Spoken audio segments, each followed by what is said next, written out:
Ba mama boaki toko yo wapi elenge yo wapi ba papa bosala zuwa te quel boule mag ya mokololo bandi kimia et continue ko umena mabota bisika bozo kaja kotala awa isika bozo ba actualité nyonso zali koleka na République démocratique du Congo pe na ville province ya Kinshasa. Mokonzi ya mboka Félix Antoine Tshisekedi Tshilombo kitaki bongo na mboka Botswana na ville ya Gaborone pona sommet ya SADC esika pakei kosola makambo République démocratique du Congo ndenge nini koleka na ndenge nini elekaki kuna Jeje Mbuyamba pesa biso ba détail na commentaire oyo.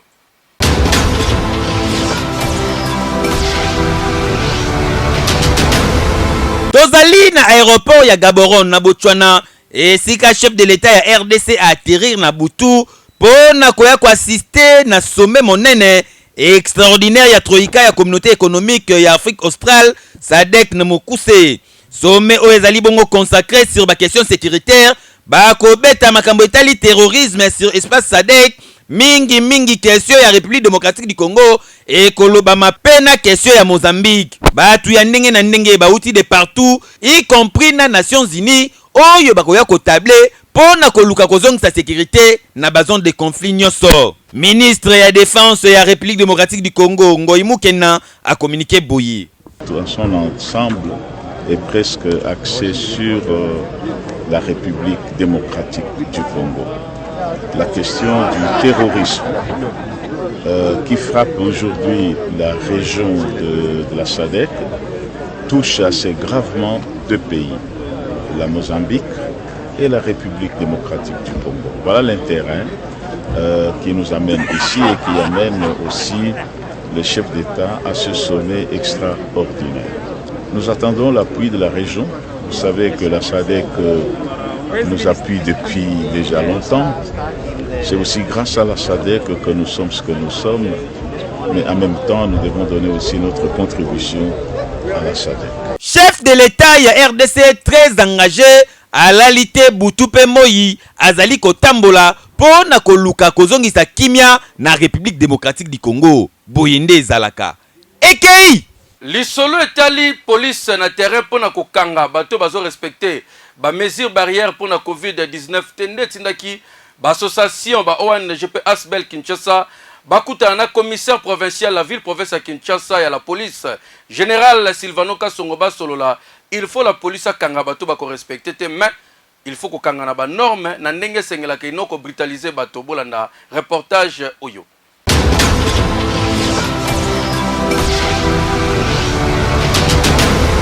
Depuis le 26 novembre 2022, décision Koyaki, Motonyonso o ezali kotambola na ville province à Kinshasa. Et sengeli na ye atambola na kashine na ye na cadre toujours à lutter contre COVID-19. Oyo selon Dr Muyembe na niveau institution oyo kumbelaka INRB.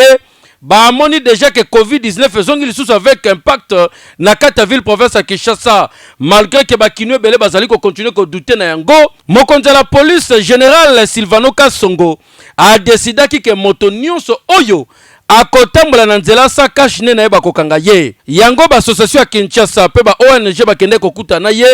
pona kosola na ye pe pona kobeta lisolo ya modèle la police azali kosala mosala sur terrain.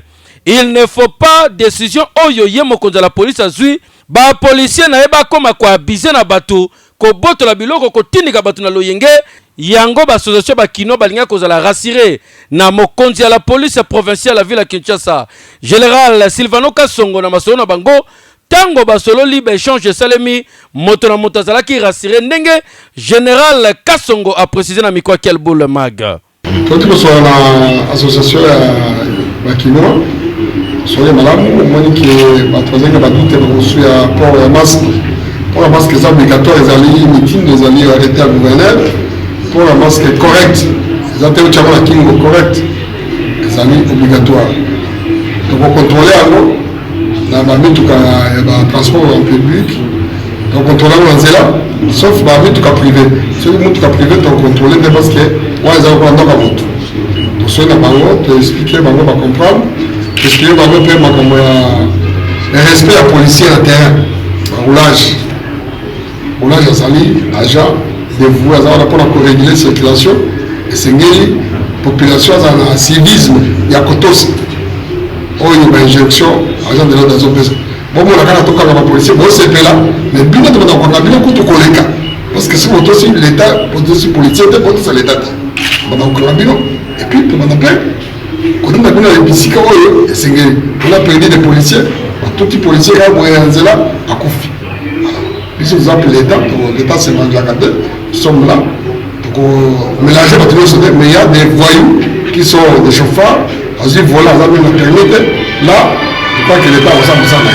papa mama docteur Muyembe azo continuer ko insister pour na koloba ke deuxième vague ya coronavirus ezali déjà na ba porte na biso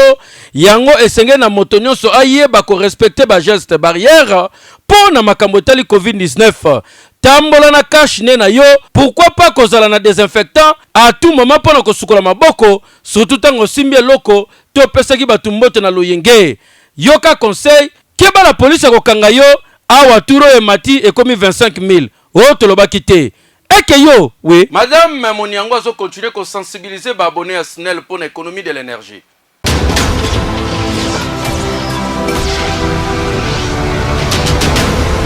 Parlant nalingi na souligner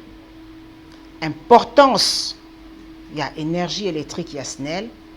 dans le quotidien dans la vie de tous les jours de tout un chacun. Ce qui t'ose conscience wana toko battre la courant au tozoza. Yami balé facture na biso totenaka compte. Il y a ba jour il y a indisponibilité. Donc ce qui to pesa quitter toko tenir compte nango. Avant to bimisa ba facture na biso toza na étape moko oyo to bengaka validation. C'est-à-dire tozali kotala ba paramètres nyon surtout. Mikoloni ni to pesa ki, mikoloni ni to pesa kite et compte tenu de tout ça to bimisi facture ya bato. Ezali na quartier mon côté pendant que tozo ki ba perturbation aloba ke non ngai na salaki 2 semaines et 3 semaines nazwa ki couranté. Na lobi tangu ligne na biso ya kimwenza maluku ekweyaki totikaki bango na molili te. Peut-être bandundu atikalaki na molili 1 semaine et te tenir compte nango na facturation. Mais bandeko na biso ya est ndambo ezalaki ao yango délestage yaki makasi tozalaki ko kabola na bango. Tozalaki ko kabola na bango. Et bakotala bakomona ke facture na bango ekiti. Ndambu oyo bango bazui il faut bafuta yango. Parce que SNEL a besoin ya ba moyens. J'ai dit tout à l'heure que nous sommes en train de concentrer tout le moyen pour maîtriser déjà l'énergie oyo ezali disponible en ce moment. Je crois Bolanda ki gouvernement azalaki na souci à population, azalaki pe na soutien na SNEL, na ndenge tozalaki na bitumba wana po na tozongisa ba machine, à promettre biso quand même que soutenir biso. Ko pesa biso ba moyen pona to maintenir énergie oyo asikoyo to bakisa lisusu yango toza ko senga pe na population afuta facture na ye apesa pe moi 1 likuta na ye moi 10 francs na ye moi 100 francs na ye to sangisa na oya gouvernement pona to bongisa botiriki pour na batonyo soto. Bon, en fait, tozalaka na moi incompréhension na ba client côté wana parce que client tolobaka a consommer ka crédit. Au moni tozo ki ba difficulté na mois d'octobre. Mais facture ya octobre, ezaka ka ya octobre té et concerné mois ya octobre té. Tango zu facture na yo octobre, ezali consommation na yo ya septembre. Alors, au komona, tango koza facture na yo ya novembre, ezali ko concerner consommation na yo ya octobre. Des factures na yo ya novembre wana, au komona que SNEL à tenir compte ya temps ya indisponibilité ya énergie électrique. Na arrêt ya Moular tozabongo na commune ya Bandalungwa, tracasserie makasi bat bazo koze yango za roulage. Alors que bazali censé kocha ordre pour que circulation a mituka et ça les makito koko kamwa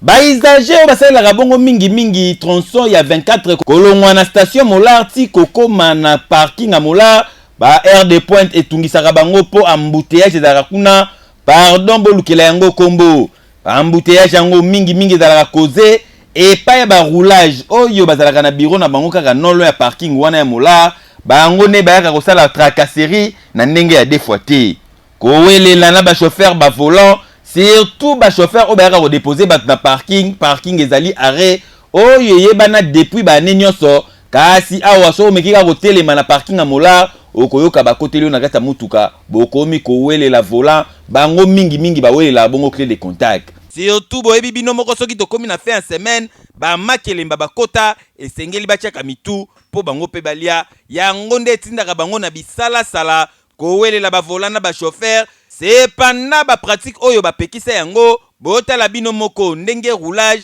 bango nyonso bakangami liboke bazingi kaka mutuka moko mama na embouteillage na ndenge akosakana te population bakendaka selemba oyo balelaka fort po baroulage oyo musala na bango ezalaka kaka kolanda kosenga kozwa mbota likasu na ndenge ya deux fois te cependant embouteillage imaginez na croisement ya Kimbondo pe 24 novembre awa ezalaka deux fois te okoki kosala plus de 45 minutes des fois pe 1 heure même pe au-delà kasi baroulage bazali sur place yango tosengi na numéro 1 ya PCR ville province ya Kinshasa amekanan kotala makambo etali baroulage surtout na bacarrefour oyo po bazali cause ya bambouteillage surtout na décembre oyo ezali koya ekozala terrible bawelelaka volant bakipaka te accident pe ebele na Kinshasa bango nde bazalaka bahotere changer pe na mbula oyo eyalaka nini na bino ekei winner lelo ezali occasion meilleure loto po muta gagner mbongo ebele okoma mvando koma millionnaire eza possible soko betaki na 500 francs ya pamba tango musu lelo ezali mokona chance parce que tirage esalami lelo vendredi.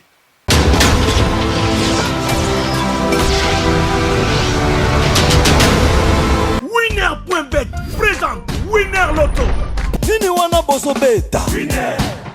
Vous nous suivez à Kinshasa, la capitale, et partout en République démocratique du Congo. Mesdames et messieurs, bonsoir et merci de nous faire confiance. En vérité, je vous l'ai dit, le 12e tirage de l'année est vraiment intéressant puisqu'il vous apporte un merveilleux jackpot estimé à 145 108 500 francs congolais, mais aussi un super jackpot d'1 milliard de francs congolais. Vous n'avez qu'à cocher 5 bons numéros sur vos tickets et vous ajoutez à cela le numéro de la Super Bowl pour espérer peut-être gagner ce soir à la cagnotte. Alors si vous êtes prêts pour les tirages, moi je vous dis déjà, bonne chance pour la suite. Mesdames et messieurs, vous connaissez la règle. Ceci, c'est un tirage qui se déroule sous l'œil vigilant d'un huissier de justice, les officiels Winner Loto, mais aussi d'un public témoin. Nous accueillons le 26, notre tout premier numéro pour cette soirée exceptionnelle. Alors, de quel autre numéro sera-t-il suivi? Regardez, le 2 est donc notre deuxième numéro pour cette très belle soirée. On avance avec cette fois-ci les 38, notre troisième numéro. Mesdames et messieurs, vous pouvez déjà vérifier votre ticket. Alors qu'on avance pour accueillir le 36 comme notre quatrième numéro. Mesdames et messieurs, 145 108 500 francs congolais, les jackpots de ce soir. Les 5, notre cinquième numéro, vient donc de compléter la liste. Et les 33 est donc notre numéro de la Super Bowl.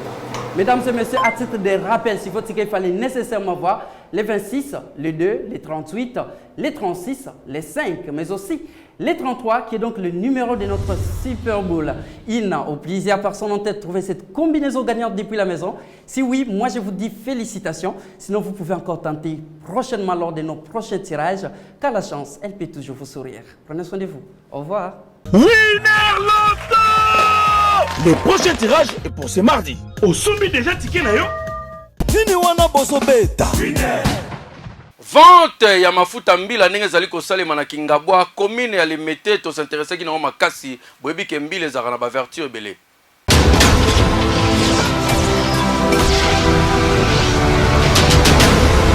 Mafuta mbila ezali parmi ba richesse oyo République démocratique du Congo ezalaka nango ba plantation nango ezali ebele misusu kota faillite na kala tozala na ba entreprise ya minene lokola ba PLZ lelo ezalaka lisusu te awa tozali na nzela poids lourd na Kingabwa juste côté Abralima soki oza na posa kosomba vraiment mafuta mbila ya kitoko oyo ezalaka lokola déjà ba kalinga libela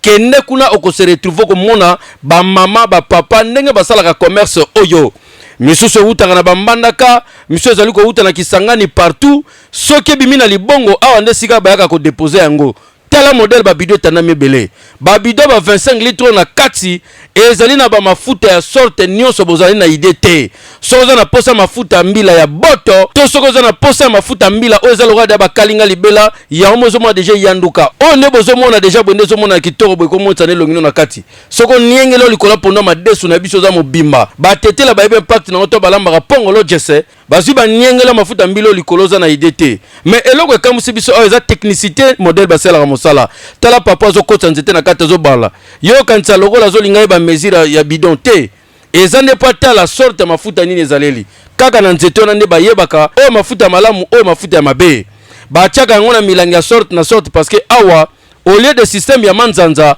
awa eza système ba bouteille ya mike mike ba uta na ba bouteille koka mike ba bandi ko mata même na ba bouteille whisky ba kipakate nyonso bazali ko tiela ngo mafuta ba mama o batekaka yango ezali commerce chaque jour basalaka ba expliquer biso na mikwa quel boule modèle basala mosana bango to soma masana mafuta na biso kana kati soma su ekomi to soma mafuta na biso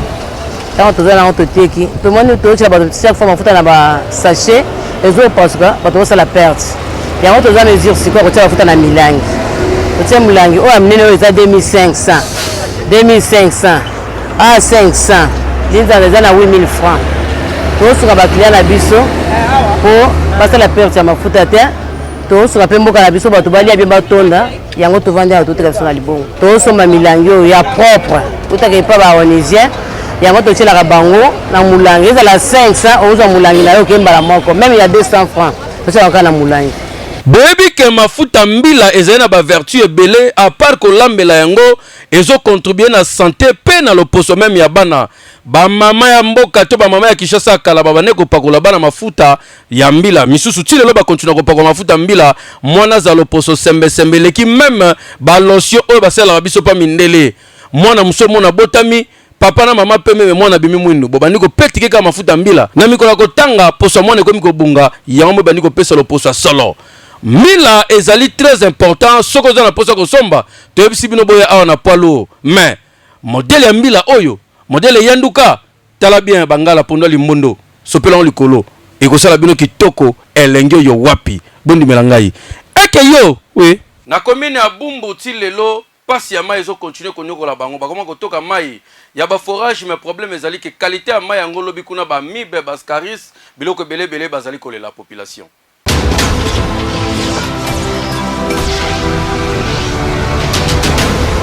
Population ya commune na Bumbu batuni e anini et sali plus de 2 ans bango awa bazali ko souffrir pasi ya mai nde pasi ya mai awa bakoma ko lamuka déjà à partir à 3h du matin na ba bidon na bango na maboko ba bandi ko kende ko luka mai musika misusu batimbela yango bakoma ko louer mutu apusu batondisi ba bidon bake ko luka mai kasi ya kokamo ezali ke ebele bakoma ko ya kotoka mai na place oyo ya forage moyena quelque chose kasi bango moko balobi forage yango mai yango pe ezali la qualité ya malonga te po batiaka yango kisi te yoka communication na bango don na Bumbu a mai ebimaka lisusu te dolero sa biso pasi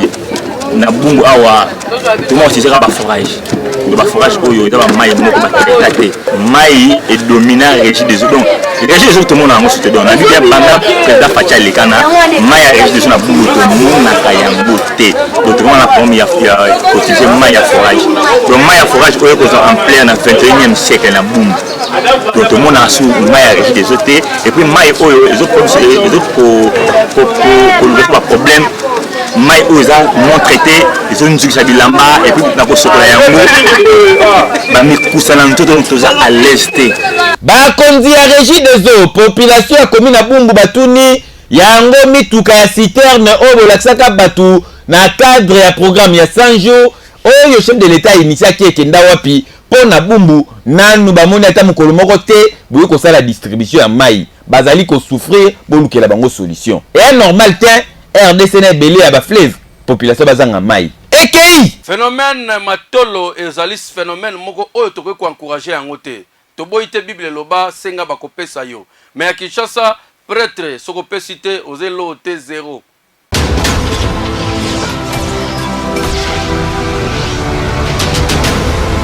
baloba na Bible senga bakopesa yo Matthieu 7:7 ezali mabete moto asenga na nzela tomonaka baveugle bazali kosenga bandeko bazali na difficulté bandicapé na bato ndenge na ndenge basenga na Kinshasa malgré que sengeli l'état soit bango en charge mais bato basenga ka pona pasi condition na modèle to vivre na mboko yo nzambe kaka yebi mais soko yoki matolo wane komi phénomène mususu ezali même ko dépasser ko senga papa s'il vous plaît nazana pas soko ko sunganga ndeko lukelanga transport papa na nzala mais bango zala prêtre président leader artiste mboka ndenin o artiste na yo solo la toli ate na bakwa lokola rond-point Victoire boulevard du 30 juin na rond-point Bandal okoki komeka kotia lokolo te surtout sokoza na mutuka kitoko ofima yango malonga ata oyebani te atoza na homme d'affaires au batama atoza Samson yeba ki ba shege na bande comme ça ba uta na bandako na bango za na nzoto makasi akoyepe ko sala article 15 mais bango ba préférer article 15 moderne na bango c'est-à-dire matolo ko senga annexé et puis soko pesité wane lote zéro solo yoka communication bande ko batambo na mituka na ba oba yaka na ba re ndenge bazali kolela na dérangement ya matolo na ville province ya Kinshasa di shokit ko sati ko senga o ti bolo ami ande de son apale ga betre me ande ni ngwa benga matolo bon na vina bena tola na bena masbe ba tola ngai mada ba tola ngai bena tola donc si pour vendre na za appel musala boye na ko zona apale na ngwa masa mane mane na ga osande na o mo shimbo geza na pesi bon ngwa benga matolo la bena ba tola lukate mais droit matolo mutu to senga mais ce qu'on est à chaque jour on les a marqués il est lobby surtout tout bien on peut biso tout dollar biso pe ba dollar biso donc phénomène match le moment non sur les le rôle la flatterie ya Corbona Rena oui expliquer mutu mo le moment beaucoup de façon bin c'est le moins quelque chose et ça le fait bien mais surtout on ça la dia bo baninga on ça la ke a ebi que na pourquoi moi ça na mata moi ça vraiment quelque chose dans côté là sauver moi sur la bête moi le moi bien bato ba lukarate ba fenea ba lukarate abi pesa mbongo te o mutana ba vanda na coin azela na ba o ba loleka atenga kande na mona ana kimbondo onga terara na mona ana kimbondo ba jeune garçon ba jeune fille ba tere ba tu ba senga ba mbongo na pesi o senga muka ba bina motoki nonde mutoja papa mon avis hein donc on donne la terre ça les athées bon ça les athées bien sûr ça les athées mais tant aux monde tant aux se koluka oja maye na terara na muto ora na zara yango sala nini edanga na pete na ke sa ndumba na yiba na ngoma ko tinga ba njela na nzima maluka ta mo sisi na mo ndambo o edanga to sabatu o mtana ba ba luka rate ba dépendara na basu basika ata mai te kata mai ata to fait te ko fait ki recevoir yo ko la kara mais quand on a peut avoir tout ça la bongo basika na vie pour luka ko tout ni pour la bal pour luka phénomène matolo ezali réalité auto koma ko vivre tongo midi pokwa na ville province ya Kinshasa okoki kondima teke na mboka oyo lelo eza pasi même ata mutuke katio moto soki batindiki yo jamais ko sala mofele il faut pesa mbongo na mboko ba edaka su mutu no fele te même bato bazali kokomwa na nzela malgré bazo sala musala ya l'état po bafuta bango bazo tole moi libula mukeso ka bato bakundi prêtre pesa biso donc na mboka na biso même apona kotombola mama manga bakoma kosengela ngombongo e akanene bakinois luka tika matolo ndefon pembese bimi mame wape fufu na ngai ero aneza lisute eke yo oui mosala ya peinture bande ko na biso ba peintre modèle basala mosana bango metolinga koyeba fabrication peinture boyebi ke lelo commune ya ngiringiri na marché ba ya kakuna nde koma centre ya peinture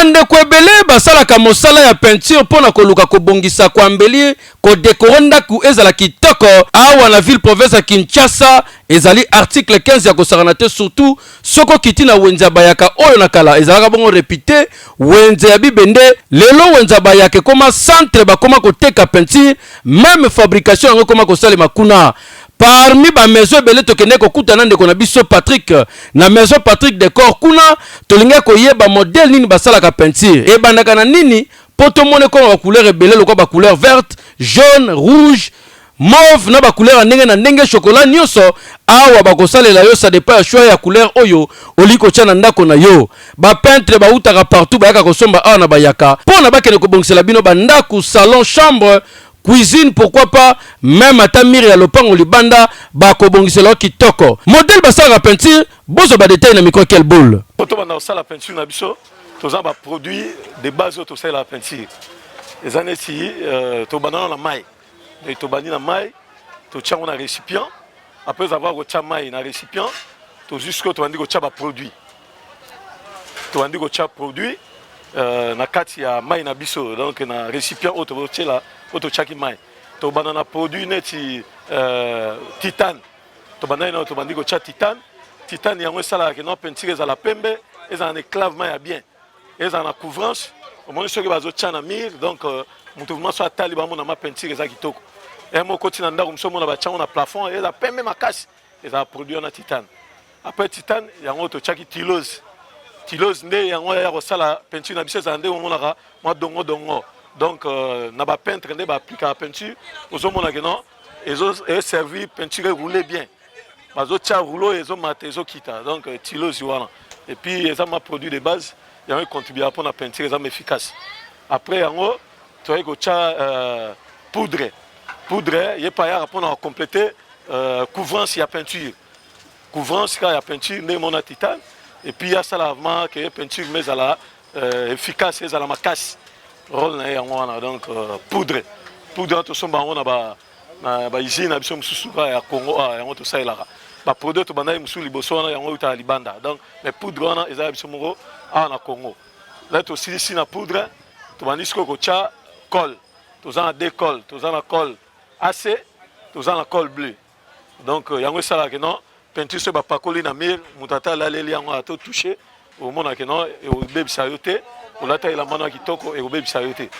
après wana yango to ko cha ba anti pourriture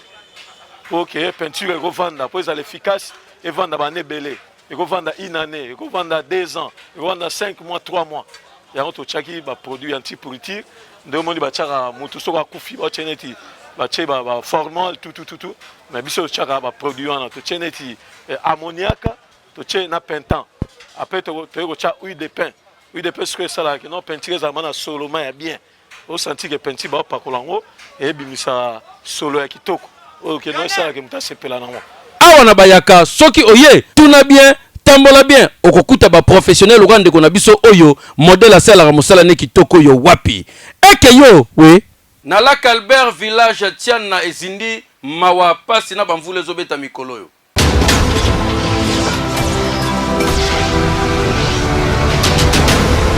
Population ya village Tchomiana Lac Albert bazali kolela bavanda kaka boye bamoni inondation ya mai oyo utaki na Lac Albert et tondeli bango na bandaku biloko nyonso ebebi ba TV bilamba biloko na bango nyonso débordé na mai ba bureau pe ya lete zalaka awa ekoti mai ekukuli population basundoli bandaku tout la mwisi ya zaza kaka ndenge bozali komona quartier mobimba ekomi inhabité ba misusu ya tetu bazongi ndenge bozali komona bango boye bazali kosokola bilamba yango nyonso ekotaki mai pasi pe mawa kasi selon ba information tozwi sur place ba inondation ya boye soki esalami esalaka 4 ans mai ekitaka te yoka communication ya témoin sur place toye kotala ndenge nini mai e débordé tala lokola bureau ya l'état ya DG de ya nini ezindi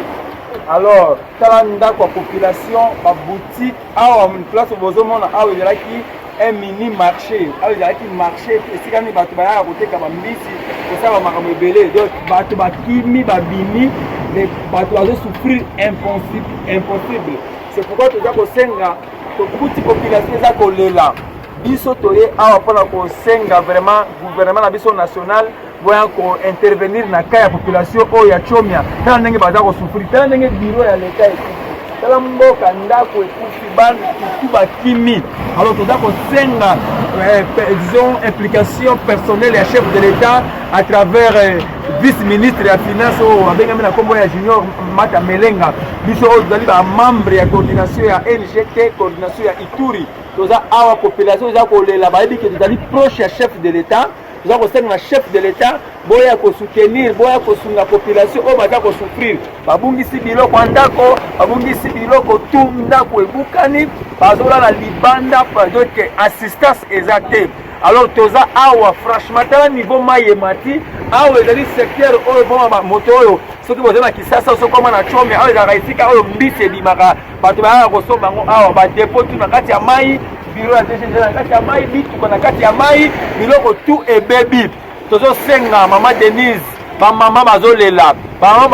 mpona ke oya kosunga bango vraiment awa toza na province ya Ituri na Chombe bamama bazolala libanda babungisi biloko nyonso. Population ya village Chomia oyo basengi eloko se moko na bakonzi ya mboka baya nanu kotela bango situation oyo anatanda balukela bango place ya kovanda po ebele bakomi ba sans abri pe koyeba kozwa prise en charge na bango bino moko boyebi ba perdre nyonso ata tonga ya pamba bazali na yango te na moma ya ba inondation boye ba épidémie pe ekoki kobotama yango esengami d'urgence kolukela yango solution ekei napesi mbote na oncle Freddy Mbala Zimwanga na esika pazali kolanda quel boule mag na molongani na ye mama Lydie Ntilele oya préféra pe asala biso confiance bo continuer kolanda biso bo sala biso confiance quel boule yo wapi elenge yo wapi ba mama eke yo oui